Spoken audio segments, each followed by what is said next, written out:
Good morning students. आज हम BSc part second के डिफरेंशियल इक्वेशन के टॉपिक डिफरेंशियल इक्वेशन के बारे में बात करेंगे कि डिफरेंशियल इक्वेशंस क्या होती है, कितने टाइप्स की होती हैं, उससे रिलेटेड एग्जांपल्स लेंगे और कैसे उसे सॉल्व करना है उसका एक छोटा सा उसके बारे में बताएंगे। उसके बाद हम क्वेश्चन लेंगे। उससे पहले हम ले लेते हैं अवकल समीकरण क्या होती है। अवकल समीकरण यानी डिफरेंशियल इक्वेशन एक समीकरण जो हमारी स्वतंत्र चर या इंडिपेंडेंट वेरिएबल या डिपेंडेंट वेरिएबल या तथा उनके जो डिपेंडेंट वेरिएबल है उनके डिफरेंशियल कोएफिशिएंट के बीच संबंध स्थापित करती है, वो हमारी अवकल समीकरण कहलाती है। जैसे हम उदाहरण ले लेते हैं कि dy by D X is equals to x plus Y minus one upon x plus Y minus one plus one तो यहाँ हमारे वेरिएबल दो हैं एक्स और वाई। यहाँ वाई हमारा डिपेंडेंट वेरिएबल है, एक्स पे डिपेंड है करता है और एक्स हमारा इंडिपेंडेंट वेरिएबल है। तो इनके बीच और ये जो D Y by D x है वो हमारा वेरिएबल के डिफरेंशियल कोफिशिएंट्स हैं। तो इन दोनों के बीच जो रिलेशन है ये हमारा डिफरेंशियल इक्वेशन कहलाता है। और एक एग्जांपल ले लेते हैं हम, जैसे x d x plus y d y plus x d y minus y d x upon x square plus y square बराबर 0। ये हमारे डिफरेंशियल इक्वेशन के एग्जांपल्स हैं। अब जो डिफरेंशियल इक्वेशन है हमारी वो दो टाइप्स की होती है। डिफरेंशियल इक्वेशन यानी अवकल समीकरण जो है हमारी दो टाइप्स की होती है। एक है हमारी ऑर्डिनरी डिफरेंशियल इक्वेशन जिसे हम शॉर्ट में ODE लिखते हैं। एक होती है पार्शियल डिफरेंशियल इक्वेशन जिसे शॉर्ट में PD लिखते हैं। इसको लिखते हैं ऑर्डिनरी डिफरेंशियल इक्वेशन और ये है पार्शियल डिफरेंशियल इक्वेशन। हिंदी में से कहें तो साधारण अवकल समीकरण और इसे कहें तो आंशिक अवकल समीकरण।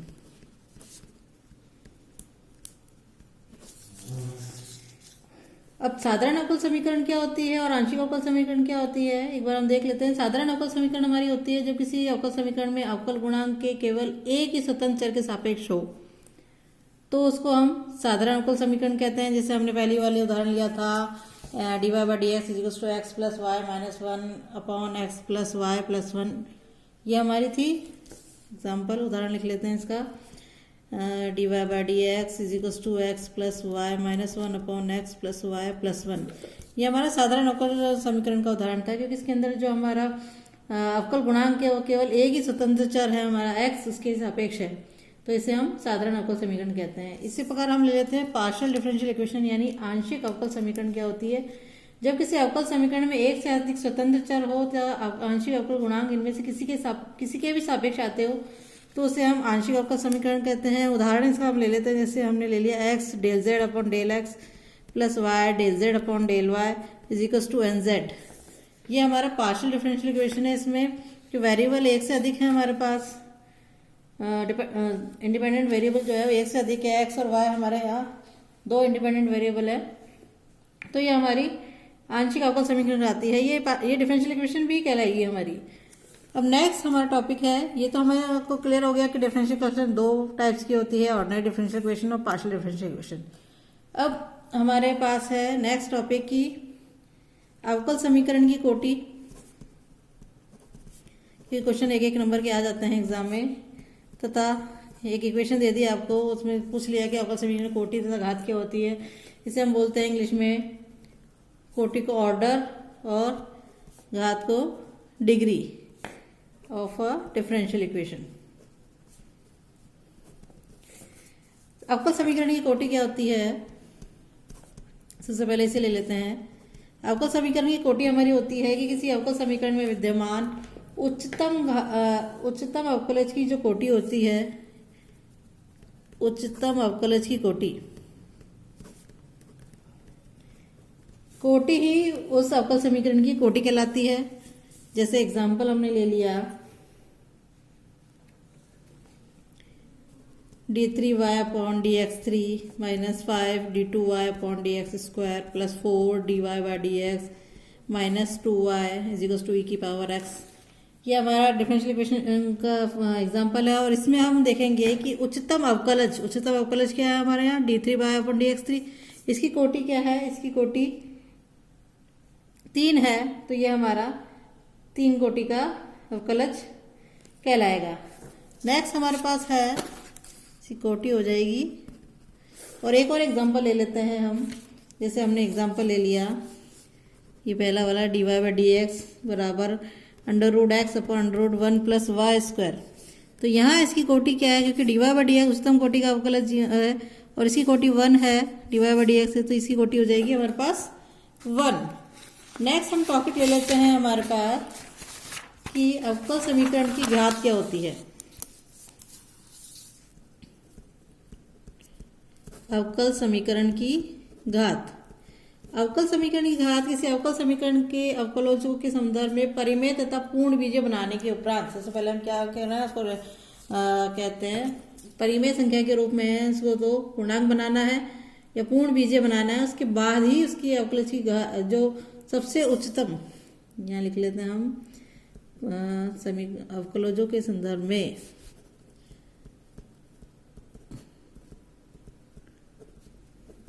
परिमेय तथा पूर्ण बीजीय बनाने के उपरांत जो हमारी उसमें आने वाला जो उच्चतम अवकलज की जो घात है उसे ही हम क्या कहते हैं, अवकल समीकरण की घात कहते हैं। जैसे हमने एक एग्जाम्पल ले लिया, हमारे पास है एग्जाम्पल 1 प्लस dy/dx का whole square raise to power 3/2 is equal to d2y upon dx²। अब यहाँ हमारा dy/dx होल स्क्वायर इसकी पावर रेज़ टू पावर 3/2 है, तो सबसे पहले हम इसको दोनों साइड होल स्क्वायर करेंगे तो हमारे पास आ जाएगा 1 प्लस dy/dx का whole square raise to power 3, 2 से 2 कैंसिल हो जाएगा और यहाँ आ जाएगा d2y अपॉन dx² की पावर 2। अब यहाँ देख रहे हैं कि उच्चतम अवकलज है हमारा d2y/dx² और इसकी जो घात है वो है हमारी 2। तो यहाँ इस डिफरेंशियल इक्वेशन की जो कोटि होगी वो भी 2 होगी और जो घात है वो क्या होगी, वो भी 2 होगी। कोटि 2 इसलिए होगी क्योंकि उच्चतम अवकलज d2y/dx² है और इसकी घात, इसके ऊपर घात 2 है, इसलिए ये इसकी अवकल समीकरण की घात होगी। और भी क्वेश्चन लेके से हम सॉल्व कर सकते हैं, निकाल सकते हैं कि घात और कोटि कैसे निकाल सकते हैं। तो हम एक एग्जांपल और ले लेते हैं। इसके अंदर क्वेश्चन आपको दे दिया कि जैसे निम्न अवकल समीकरण की कोटि तथा घात ज्ञात कीजिए। क्वेश्चन है d2y/dx² प्लस x dy/dx की घात 3 बराबर sin x। तो इसमें हमारे पास कोटि जो है वो 2 हो जाएगी क्योंकि हाईएस्ट ऑर्डर डेरिवेटिव 2 है और घात जो है वो हो जाएगी इसकी 1 है, इसलिए 1। एक और क्वेश्चन ले लेते हैं हम, d2y upon dx² plus 5 dy/dx plus integration of y dx is equal to x³। इसको उनका इंटीग्रेशन लेके इसको सॉल्व करेंगे तो ये हमारे पास हो जाएगा d3y अपॉन dx² हो जाएगा, इसका हमने डिफरेंशियल ले लिया और ये हो जाएगा d2y upon dx² plus y is equal to ये हो जाएगा 3x²। अब हम यहाँ देख रहे हैं कि हमारे पास इस highest order derivative d3y upon dx² तो इसकी कोटि तो 3 हो जाएगी और घात हो जाएगी क्योंकि इसकी घात 1 है, इसलिए 1। तो इस प्रकार हम कोटि और घात के लिए हम उसको सॉल्व कर सकते हैं। नेक्स्ट टॉपिक आ जाता है आपके अवकल समीकरण का समाकलन या हम कहें हल कैसे ज्ञात करेंगे। अब आ जाते हैं हम इस पर। तो सबसे पहले अवकल समीकरण का समाकलन या हल होता है, उसमें उपस्थित जो चर हैं उनके फलन संबंध को हम अवकल समीकरण का हल कहते हैं, जिसमें कोई अवकल गुणांक नहीं होता है तथा यह संबंध से प्राप्त अवकल गुणांक दिए हुए अवकल समीकरण को संतुष्ट करते हैं। जैसे हमें समीकरण दी है dy/dx is equal to cos x, इसमें y is equal to sin x हम रखते हैं तो ये इस समीकरण का एक हल हो जाता है।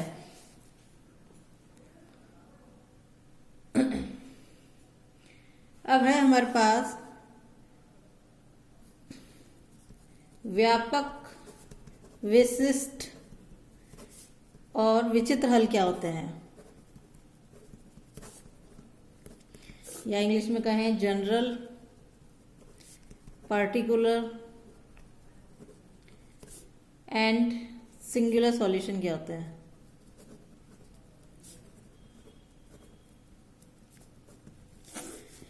अब यहाँ हम देखें कि सबसे पहले हम जनरल सॉल्यूशन ले लेते हैं कि जनरल सॉल्यूशन क्या होता है हमारा, यानी व्यापक हल, या इसे पूर्ण हल भी कहते हैं हम। व्यापक हल हमारा होता है ये किसी अवकल समीकरण में ऐसे हल जिसमें हम अवकल समीकरण कोटि के बराबर संख्या में आर्बिट्री कांस्टेंट या स्वेच्छ अचर आते हो तो समीकरण का व्यापक हल कहलाता है, या इस समीकरण का पूर्ण हल या पूर्ण पूर्वक भी हम कहते हैं। जैसे मान लिया उदाहरण के लिए हमारे पास है d2y/dx² प्लस के स्क्वायर वाई इजिकल्स टू 0 है। इसका व्यापक हल हमारे पास हो जाएगा y equals two a cos small k x plus minus b sine small k x. अब यहाँ हमारी दो है, इसकी कोटि 2 है, इसलिए इसके में हमने 2 आर्बिट्री कांस्टेंट ले लिए, तो ये हमारा व्यापक हल है। या इसे हम इस तरीके से भी ले सकते हैं y equals to c cos के एक्स प्लस डी रूप में, जहाँ दो हमारे स्वेच्छ अचर हैं, इसे तुलना करने पर हम पाते हैं, तुलना कर लें हम तो हमारे पास हो जाएगा a equals to c cos d, और यहाँ हो जाएगा b equals to minus c sine d. यदि फॉर्मूले से खोल के हम इसको कंपेयर कर लेते हैं तो ए और बी की हमारे पास ये वैल्यू आती है, तो ये हमारा कहलाता है जनरल सॉल्यूशन। नेक्स्ट हमारा होता है विशिष्ट हल। अब विशिष्ट हल या पर्टिकुलर सॉल्यूशन क्या होता है कि अवकल समीकरण का ऐसा हल जिसमें व्यापक हल में स्वेच्छ अचरों को विशिष्ट मान दे दिए। जैसे हमारे पास यहाँ आया था a equals to c cos d था, b equals to minus c sine d. अब हमारे पास मान लीजिए y इजिकल्स टू कॉस के एक्स एक समीकरण है, इसमें हमारे पास हमने वैल्यू रख दी a इजिकल्स टू 1 और b इजिकल्स टू 0, जो हमारे पास पहले समीकरण थी उसमें हमने a और b की वैल्यू रख दी, तो हमारे पास सॉल्यूशन है जो आ गया y इजिकल्स टू कॉस के एक्स, जो कि समीकरण d2y/dx² प्लस के स्क्वायर वाई का एक विशिष्ट हल है। विशिष्ट हल क्या है, y इजिकल्स टू कॉस के, ये हमारा फिर विशिष्ट हल कहलाता है। हमने यहाँ वैल्यू दे दी, जो हमारे स्वेच्छ अचर थे उनमें हमने यदि विशिष्ट मान दे दिया यहाँ पर, तो जो सॉल्यूशन बनेगा वो हमारा कहलाता है पर्टिकुलर सॉल्यूशन। नेक्स्ट हमारा होता है विचित्र हल या सिंगुलर सॉल्यूशन। सिंगुलर सॉल्यूशन ऐसे शॉर्ट में लिखते हैं। तो विचित्र हल हमारा वो होता है यदि किसी अवकल समीकरण के व्यापक हल में हम स्वेच्छ जो अचर है हमारा आर्बिट्री कांस्टेंट है उनको विशिष्ट मान देते हैं, तब भी हमें प्राप्त नहीं होता है, तो हमारा वो सिंगुलर सॉल्यूशन कहलाता है। जैसे हमने मान लीजिए जो हमारी समीकरण है y equals to p x plus a upon p, जहाँ p equals to d Y by D x है, इसका जो व्यापक हल है हमारा y equals to m x plus a by m है, और विचित्र हल क्या है y square equal to 4ax है। ये हम और आगे अभी कंटिन्यू करेंगे जब और पढ़ेंगे इसके बारे में। तो ये हमारे 3 तरह के हल थे जो हम इस तरीके से निकाल सकते हैं। एक हमारा होता है प्रारंभिक तथा परिसीमा मान समस्या है। प्रारंभिक तथा परिसीमा मान समस्या क्या होती हैं वो भी हम इसके अंदर लेके चलेंगे। सबसे पहले हमें प्रारंभिक मान समस्या क्या होती है। ऐसी समस्या जिसमें अवकल समीकरण को हल करने के लिए इसकी सभी शर्तें एक बिंदु पर दी गई है। जैसे हमारे पास समीकरण है d2y/dx² प्लस के स्क्वायर वाई इक्वल टू 0 है। इसमें हमारे इनिशियल वैल्यू दे दी हमको, जैसे y 0 पर वैल्यू 1 है, y डैश 0 पर 0 है, तो ये एक क्या है हमारी इनिशियल वैल्यू प्रॉब्लम यानी प्रारंभिक मान समस्या है। इसका हल है जिसके हमारे पास y इक्वल्स टू कॉस के एक्स। इसी प्रकार हमारे पास परिसीमा मान समस्या होती है बाउंड्री, जिसे हम बाउंड्री वैल्यू प्रॉब्लम बोलते हैं इंग्लिश में, बीवीपी। बीवीपी में क्या होता है, ये तो हमारी इनिशियल वैल्यू प्रॉब्लम यानी प्रारंभिक मान समस्या थी। बाउंड्री वैल्यू प्रॉब्लम हो जाएगी जैसे हमारी जो समीकरण है d2y/dx² प्लस के स्क्वायर वाई इक्वल टू 0। इसमें हमारे पास y 0 इक्वल टू 1 दे दिया और y π/2 2k पर हमारे को वैल्यू 1 दे दी। जो कि हमारी बाउंड्री वैल्यू प्रॉब्लम है, और इसमें y इज इक्वल टू हो जाएगा cos kx plus sign kx। तो ये हमारी इनिशियल वैल्यू प्रॉब्लम और बाउंड्री वैल्यू प्रॉब्लम इस टाइप की थी।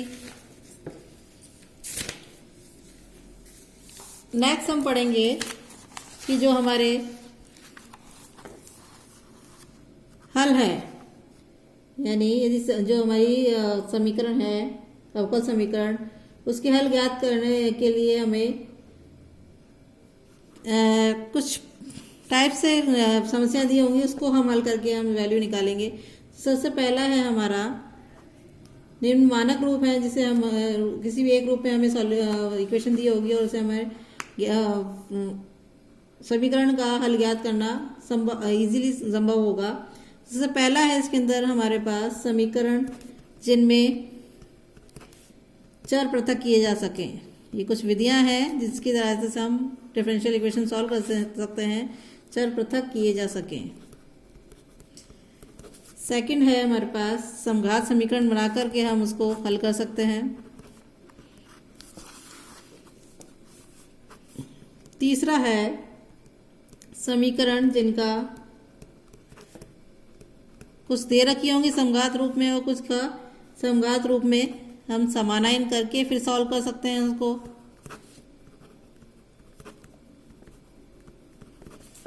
नेक्स्ट है रेखिक अवकल समीकरण।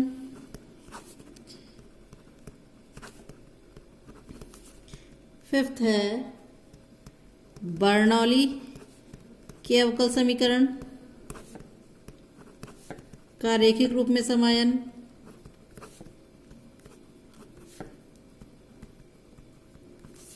सिक्स है हमारे यथार्थ अवकल समीकरण।